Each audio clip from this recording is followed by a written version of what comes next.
Welcome you back to another video lecture. This time we are going to discuss about the ecological pyramid. In this chapter, in this section, we will discuss about the pyramid of number, pyramid of biomass and pyramid of energy.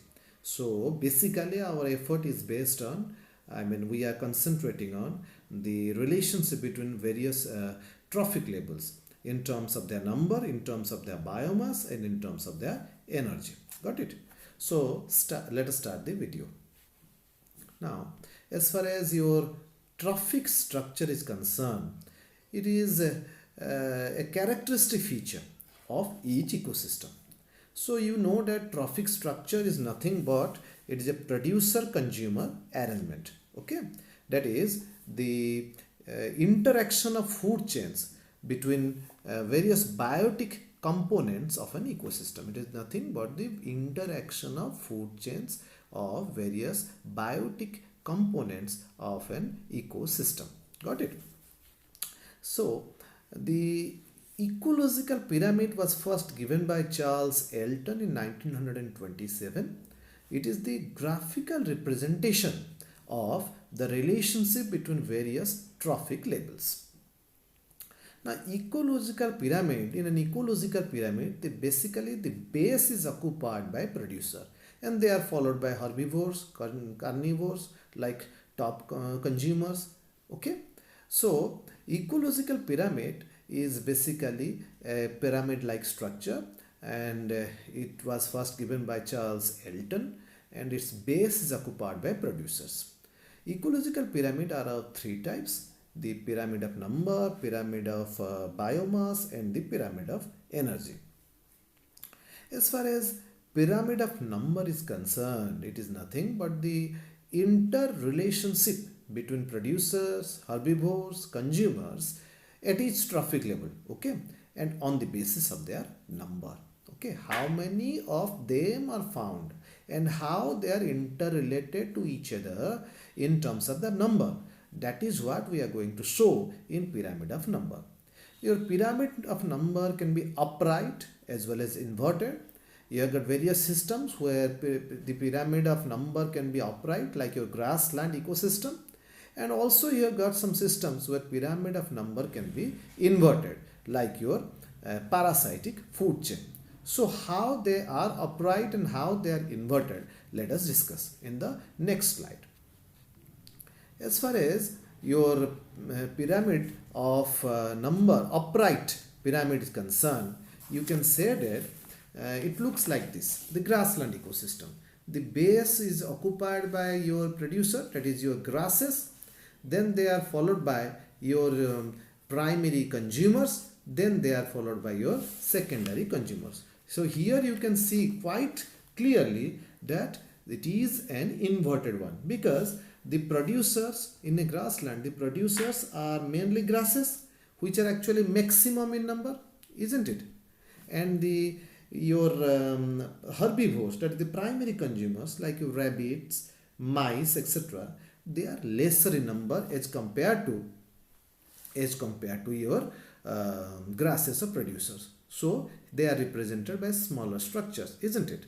Now ultimately the consumers are your snakes, then leeches, etc., the secondary consumers, and which are still lesser in number as compared to your primary consumers. So here quite clearly the diagram shows that it is an upright pyramid of number.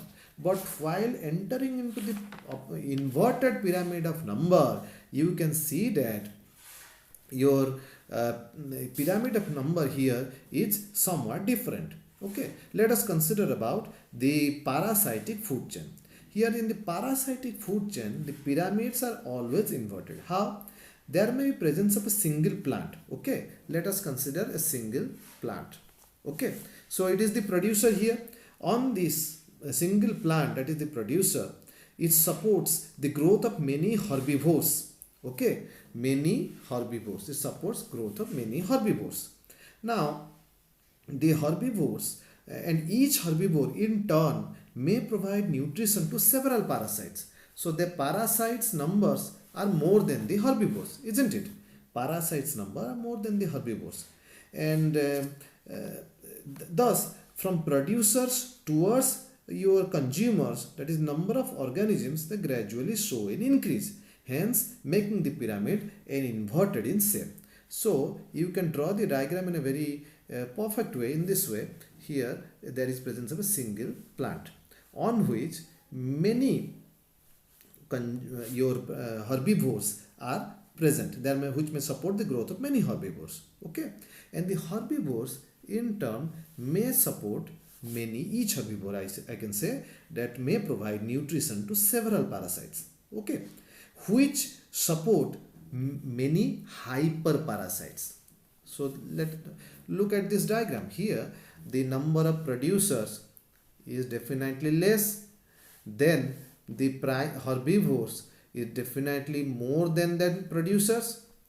Okay, then the parasites are more than the your herbivores, then hyperparasites are still larger than the parasites. So you can say that it is a your inverted pyramid of number. Got it? Now come to the next slide. We are going to discuss about the pyramid of biomass. Got it?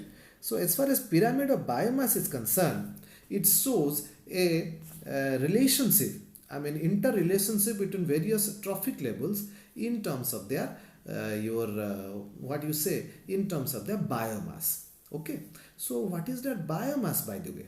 As far as biomass is concerned, it is nothing but total mass of the organism. Okay, the biomass is the total mass of the organism and is actually measured in terms of fresh weight or dry weight. Got it? So here the pyramid of biomass is showing the interrelationship between various trophic levels, that is producers, herbivores and the secondary consumers, etc., in terms of their biomass. So it is showing a quantitative relationship of standing crops. Standing crop means the organic weight between producers, herbivores and carnivores. It can also be upright and inverted. Quite easily you can say that in case of grassland and forest ecosystem, the pyramid of biomass is always upright because the weight of the producers will be definitely more than that of the herbivores and carnivores, isn't it? But when you consider about the pond ecosystem, the pyramid of biomass is always inverted. How? Here the producers are the phytoplankton, small phytoplanktons, and the primary carnivores, I mean primary consumers are the small fishes, and the secondary consumers are the larger fishes. So in terms of weight, definitely from producers to the top carnivores or top consumers, the weight increases. So here the pyramid of biomass is inverted. Got it? So now come to the pyramid of energy. It is nothing but rate of production at successive trophic levels, or rate of productivity at successive trophic levels. You know that as far as the 10% law is concerned, the energy goes on decreasing from producers to the top carnivores. So pyramid of energy is always upright. Got it? It remains upright. Always it remains upright. So it indicates that rate of passage of food mass through food chain. How the passage of food mass is occurring through the food chain, that is being indicated by the pyramid of energy, and it is always upright. Obviously the rate of production at the producer level would be the maximum, because as far as the 10% law is concerned, energy is transferred from one trophic level to another trophic level. I mean only 10% of energy is transferred.